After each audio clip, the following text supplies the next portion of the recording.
il est nécessaire que vous soyez baptisé. Vous devez le reconnaître sur la base des Saintes Écritures, non seulement pour votre propre satisfaction, mais afin de pouvoir donner une bonne réponse aux amis qui pourraient vous demander la raison de votre décision. Voici 3 raisons scripturaires. Le baptême a été ordonné par le Seigneur Jésus-Christ. Christ lui-même a été baptisé. Les apôtres ont prêché et pratiqué le baptême. Examinons ces 3 points. Le baptême a été ordonné par le Seigneur Jésus-Christ. Cet ordre se trouve dans 2 passages, Matthieu 28, 19 et Marc 16, 16. Rappelez-vous que le Seigneur Jésus-Christ, le Fils de Dieu, est l'autorité suprême dans ce monde et dans celui à venir. Personne ne saurait mettre en doute sa parole. En vous faisant baptiser, vous lui obéissez. Vous reconnaissez ainsi l'autorité du Seigneur Jésus et vous déclarez qu'il est le Seigneur sur toute chose. Le Seigneur Jésus lui-même a donné l'exemple. Christ lui-même a été baptisé. Matthieu 3, 13, 15. Il est le Seigneur de tout et il est sans péché. Il s'est pourtant humilié lui-même et il a été baptisé.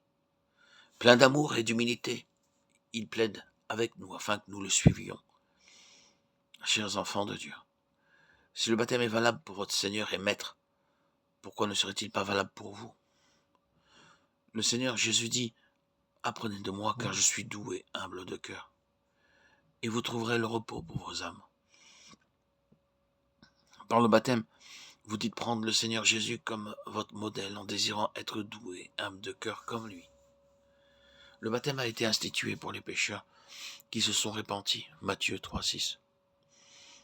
Beaucoup de pécheurs repentants sont venus à Jean-Baptiste. Ils ont confessé leurs péchés et ont été baptisés. Imaginez Jean-Baptiste au bord du Jourdain. Un groupe de meurtriers, de brigands, d'ivrognes et d'autres pécheurs, maintenant repentants, viennent à lui pour être baptisés. Le Seigneur Jésus se joint à eux. Il a pris sa place parmi les pécheurs. Combien son humilité est grande. N'est-il pas étonnant que celui qui n'avait jamais péché fût prêt à être baptisé, et que ceux qui ont péché prétendent que cela n'est pas nécessaire? Lorsque nous sommes baptisés, nous disons avec joie, « Mon Seigneur Jésus, humble et doux, s'engagea dans cette voie, je suis prêt à le suivre. » Car le disciple n'est pas davantage que son maître, ni le serviteur davantage que son Seigneur. Matthieu 10, 24 et Luc 6, 40.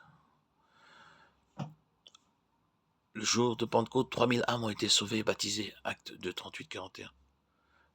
L'apôtre Paul lui-même a été baptisé, acte 9, 18. Il explique ensuite la signification du baptême dans Romains 6, 3, 5. Il vaut bien mieux suivre l'exemple des apôtres que dépendre de notre propre sagesse ou suivre les routines et les traditions des hommes. Nous le voyons bien, dans l'Écriture, les apôtres ont prêché et pratiqué le baptême.